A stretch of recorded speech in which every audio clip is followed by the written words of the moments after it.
2020 berlalu dengan sejarah yang cukup berbekas di dalam kehidupan penduduk dunia. Malaysia tidak terkecuali menjadi negara yang terkesan akibat gelombang pandemik COVID-19 sehingga hari ini.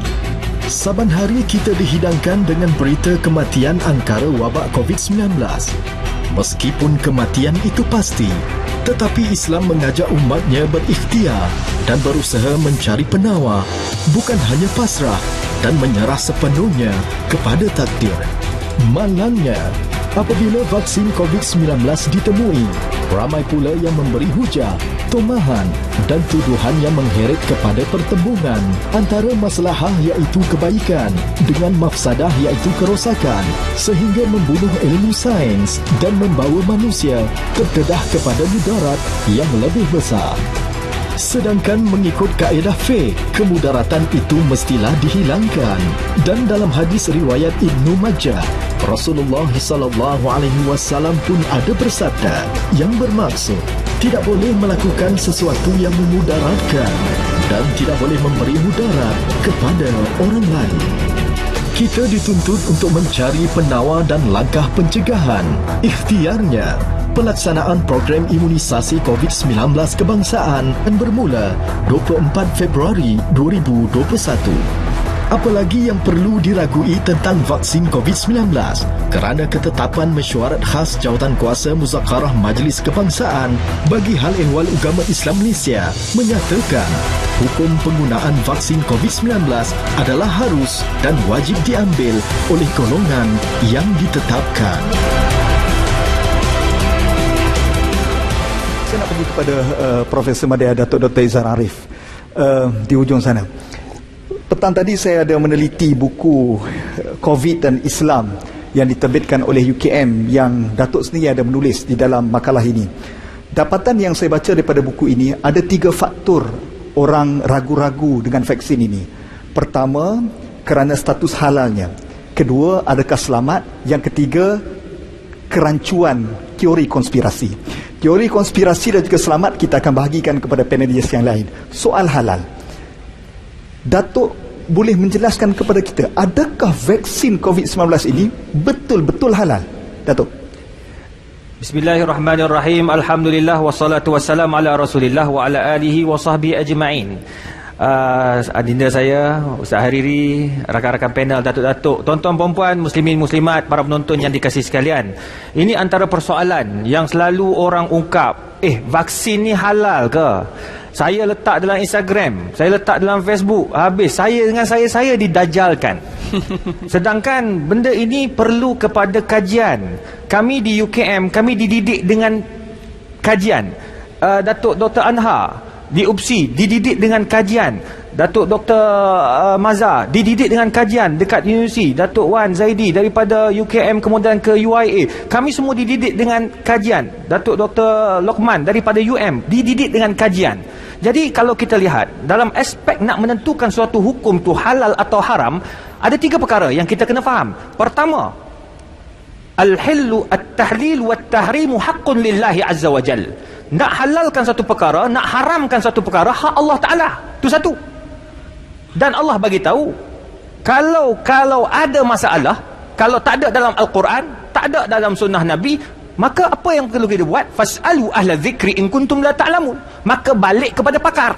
Nampak tak? Jadi makna konsep awal, apa-apa pun nak halalkan suatu perkara, mesti kena ada dalam Quran. Kalau tak ada dalam Quran, mesti kena rujuk pakar. Pakar yang tahu. Kalau nak haramkan suatu perkara yang telah dihalal pun, kena rujuk kepada Quran dan sunnah. Maknanya semua apa-apa pun mesti kena ada konsep. Itu yang pertama. Yang kedua, kita nak haramkan satu produk. Sebab kaedah jelas, al-aslu fil at'imati al-hillu.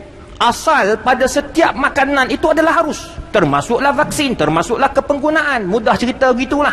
Dan ini dipersetujui oleh keempat-empat mazhab. Mazhab Hanafi, Maliki, Syafi'i dan Hanbali. Dan perkara ini semua orang bersetuju. Hatta yadullu dalil ala tahrim, atau hatta yadullu dalil ala najasatiha, sehingga terdapat bukti yang mengatakan ia najis. Jadi macam mana nak tentukan suatu perkara tu daripada harus kepada najis? Pertama, ada tak sumber-sumber haiwan yang tak disembelih? Itu satu. Nombor dua, ada tak khinzir dalam tu? Saya alhamdulillah Allah bagi rezeki Ustaz Hariri mengkaji babi ni lebih 10 tahun dah. Sampai orang kata ustaz ni ustaz babi. Tapi saya tak malu sebab saya mengkaji DNA babi. PhD saya dalam DNA babi. Dalam produk, dalam isu-isu semasa, dalam produk-produk makanan, dalam produk haiwan, dalam produk apa nama, pelik-pelik lah tuan-tuan dan puan. Zaman saya kaji lain, sekarang dah jadi lain pula dah. Macam-macam. Dia teknologi sangat laju. Sama macam Datuk Hisham sebut. Teknologi sangat laju. Saya banyak buat kajian dengan orang perubatan. Saya sangat hormat orang perubatan. Dia orang ni tak boleh cakap sembang kosong. Makan habatus sauda 3 tan sihat. Mana boleh? Orang perubatan dia akan tengok berapa kadar, berapa. Mesti kena lihat kepada apa? Yang nombor 2 tadi, kena tengok ada tak babi kat situ.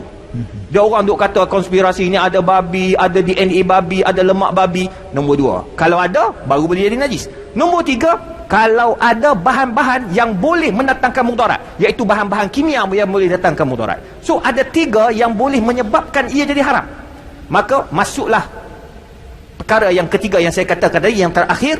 Konklusinya, nak tentukan hukum vaksin tu haram, yang asalnya harus, bak kata Datuk Wan Zaidi tadi, hukum asalnya harus. Nak kata haram, pertama, ada tak sumber-sumber daripada haiwan yang tak disembelih?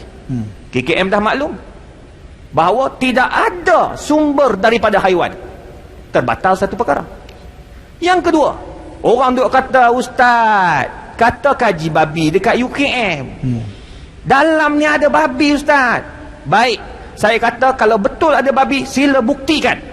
Saya akan bawa masuk ke lab dekat UKM, bawa pergi kat KKM, kata ni ada babi, cuba cek pada kata tak. Mereka kata tak. Kalau KKM kata tak ada, pharmaceutical kata tak ada, kita nak kata ada, masalah lah. Saya tanya, awak kaji kat mana? Saya kaji dalam Facebook. Wabillahi taufiq lah. Maka nombor 2, tak ada. KKM kata tak ada daripada khinzir. Nombor 3, ada tak sumber yang boleh mendatangkan mudarat? Bahan-bahan kimia yang boleh merosakkan, boleh mendatangkan apa ni, boleh. Saya baru dengar tadi Datuk, dia orang kata siapa yang ambil vaksin ni, DNA kita akan berubah. Masya Allah. Saya pening, macam mana ambil vaksin boleh berubah DNA? Saya tak tahu lah Datuk Anhar.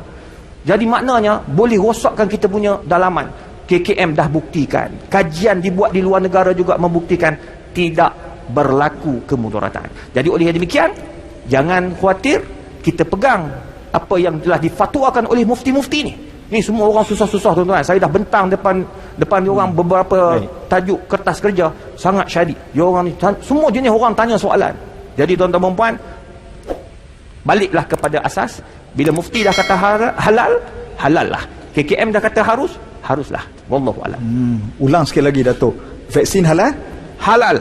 InsyaAllah. Ini orang yakin bila Datuk sebut macam itulah.